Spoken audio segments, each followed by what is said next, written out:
بسم اللہ الرحمن الرحیم۔ میرے عزیز دوستو، آپ سب کو ناک ٹی وی 4 پر خوش آمدید۔ میرے عزیز دوستو، آئیے ہم آپ کو زخموں سے چور چور خون تھوکتی ہوئی قوم کا حال آپ کے سامنے رکھتے ہیں۔ امریکہ سے روزنامہ وال سٹریٹ جرنل کا ایک مضمون اس تماشے اور مذاق کی ایک ہلکی سی جھلک ہے۔ اس وقت پوری دنیا ہماری عزت، ہماری حرمت کو پارا پارا ہوتے ہوئے دیکھ رہی ہے۔ ہر کوئی دوست اپنے آپ کو قوم کو متحد کرنے کی کوشش میں لگا ہوا ہے، مگر ایک دوسرے کی مخالفت میں یہاں تک کہا جا چکا ہے، ہم الفاظ نہیں دہرا سکتے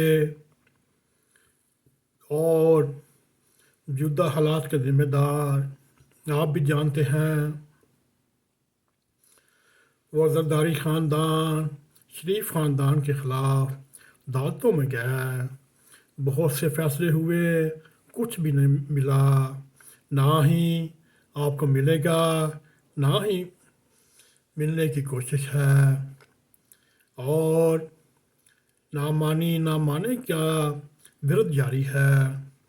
اس وقت آپس میں دستو گرپان گروہ جو اس وقت میدان عمل میں ہے، اے میرے ہم وطنوں، یہ گروہ آپ کو ایک اندھی تباہی کی طرف لے کر جا رہے ہیں۔ میری ان سے درخواست ہے، اے تباہی پھیلانے والے طائفوں، خدا کے لیے اس قوم پر رحم کرو، دلوں کی بھڑکتی ہوئی نفرت کو آگ سے بجھاؤ، شعلوں پر پانی گراؤ، سلگتی چنگاریوں پر مٹی ڈالو، اس سے پہلے کہ سب کچھ بھسم ہو جائے، جل کر راکھ ہو جائے۔ رک جاؤ، کوئی بھی ہو، چاہے وہ عمران خان ہو، چاہے دوسری طرف کے بیٹھے ہوئے مخالف سیاستدان ہوں۔ اس وقت پاکستان کو اپنی سلامتی کی بہت ضرورت ہے۔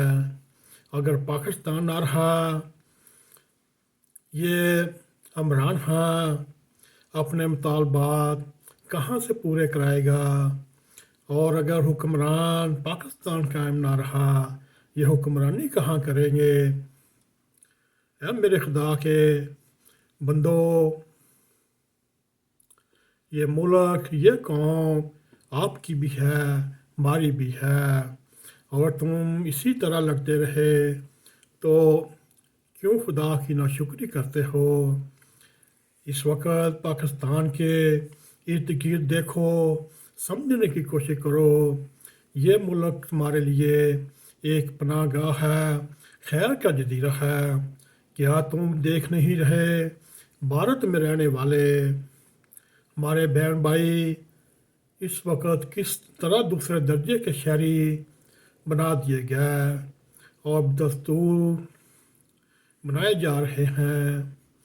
میرے عزیز دوستو، انڈیا میں رہنے والی ہماری بیٹیاں، ہماری بہنیں اپنے نام چینج کرنے پر مجبور ہیں تاکہ انہیں ملازمتیں مل سکیں، کالجوں میں داخلے مل سکیں۔ آپ لوگ اللہ کا شکر ادا کریں، اور ہمارے ہاں دیتا ناتھ امیت شاہ مودی کی شکل میں اس وقت تک نہیں، یہ جو عذاب انڈیا کے اوپر اترا ہے، تم اس وقت اس عذاب سے محفوظ ہو۔ اور انڈیا میں ہزاروں سالوں سے بادشاہ جن کی ایک ایک دیوار، ایک ایک اینٹ، ایک ایک گلی، ایک ایک کوچہ مسلم تہذیب کا اعلانات، وہ اپنے اصلی ناموں سے محروم ہو رہے ہیں، اور کوکشی کے جرم میں بے گناہ مسلمان سنگینوں کا شکار ہو رہے ہیں۔ صدیوں سے ادھر رہنے والے دوسرے صوبوں میں بھی رہ رہے ہیں، ان کی شریعت کے ثبوت مانگے جا رہے ہیں۔ انہیں ختم کرنے کے لیے اسرائیل کی اپنائی ہوئی ظالم چالیں، ظالم ٹیکنیک استعمال کی جا رہی ہے، مگر تم کو کوئی شرم کوئی حیا نہیں۔ اور اپنے ہمسائے کی طرف دیکھو، اس کا کوئی پرسان حال ہے نہ درد اشنا۔ کیا تم دیکھ نہیں رہے افغانستان میں بھوک کا راج ہے؟ موت وہاں کے شہروں قصبوں اور گلیوں کوچوں میں دیوانہ وار ناچ رہی ہے۔ افغانستان میں نہ سڑکیں ہیں، نہ شاہراہیں ہیں، نہ ہاسپٹل۔ تمہارے جیسے لوگ ہی وہاں آباد ہیں، مگر پتھر کے زمانے میں رہ رہے ہیں۔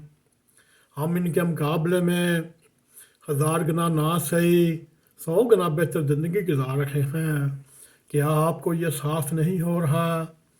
اے میرے عزیز دوستو، آئیے کیوں یہ تماشا گاہ بنائے ہوئے ہو اور اس کو ایک قبرستان بنانے پر کیوں تلے ہوئے ہو؟ کوئی ہے کوئی پی ڈی ایم کو سمجھائے، کوئی ہے عمران خان کو سمجھائے، جو جن ادھر نہیں اور ان کو سمجھانے والے کبھی کوئی انداز نظر نہیں آ رہا جو ان دو گروپوں کو آمنے سامنے بٹھا کر ان کی صلح صفائی کرا سکے۔ اور وہ بھی پی ڈی ایم بھی اتنی ہی پاکستانی ہے، عمران خانی بھی اتنے ہی پاکستانی ہے جتنے تم ہو،